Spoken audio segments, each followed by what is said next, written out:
Okay, I want to clarify this. Genesis 38, it came to pass at that time that YahuDah, went down from his brothers and turned into a certain Adullamite who was named Hira. And you can study her in 2 Kings. And Judah saw that there was a daughter of a certain Canaanite whose name was Shua. And he took her and went into her. Now, as she conceived and bare a son, and he called his name Okay? Now remember, that's the same sound as right?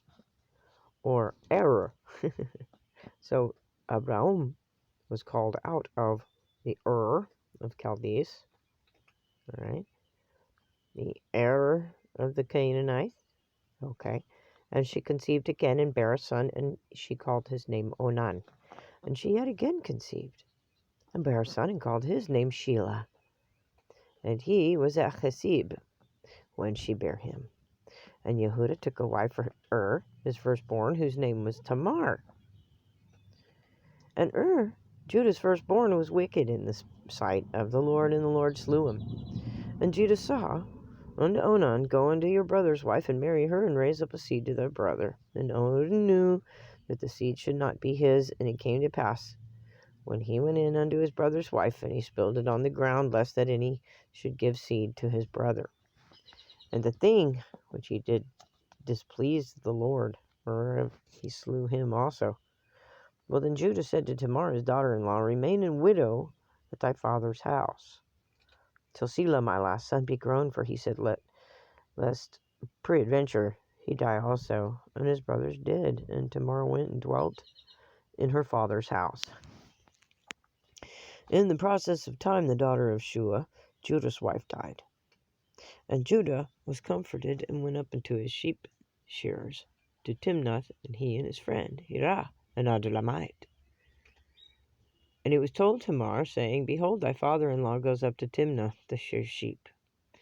And she put her widow's garment off from her, and covered her with a veil, and wrapped herself, and sat in an oxygen place, an open place. Where did I see oxygen?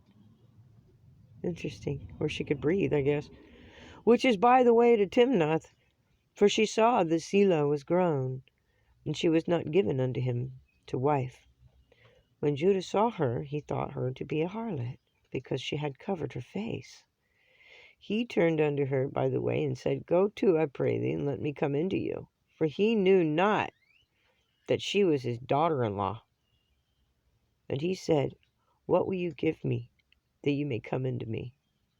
And he said, I will send thee a kid from the flock. And she said, will you give me a pledge till you send it? And he said, what pledge shall I give you? And she said, thy signet ring, the bracelets, the staff that is in your hand. And he gave it to her, and came in unto her, and she conceived by him. And she arose and went away, I remember this story, and laid by her veil from her, and put on the garments of the widowhood. And Judah sent the kid by the hand of his friend Adullamite to receive his pledge from the woman's hand, but he didn't find her. Then he asked the men of that place, saying, where is the harlot that was openly in the wayside? And they said, there was no harlot in this place. Then he returned to Judah and said, I cannot find her.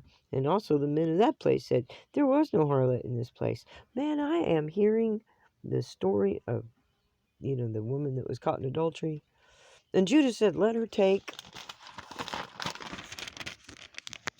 it to her, lest we be shamed. Behold, I sent this kid, and you haven't found her. I sent her a kid, and you didn't find her.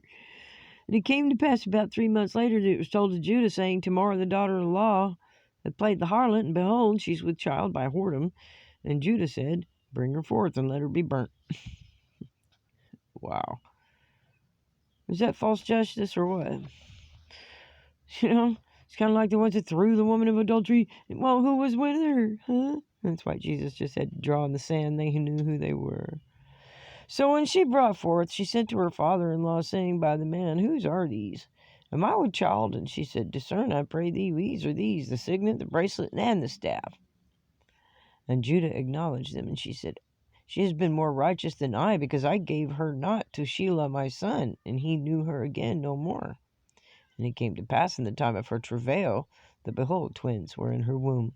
And it came to pass when she travailed, that the one put out his hand, and the midwife took and bound upon his hand a scarlet thread, saying, This came out first.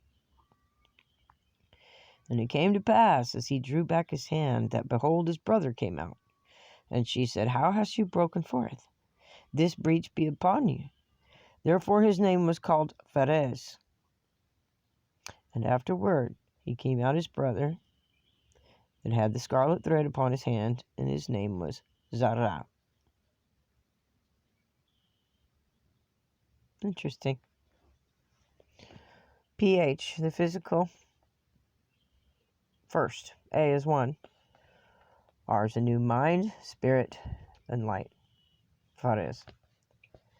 Zara, the crown of Alpha, new mind of Alpha, will rise. Zayin, Ayin, Rosh, Ayin, Chet.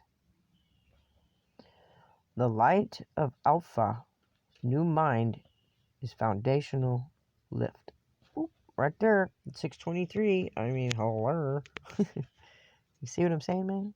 Okay, peace out. Hit like and subscribe for more study.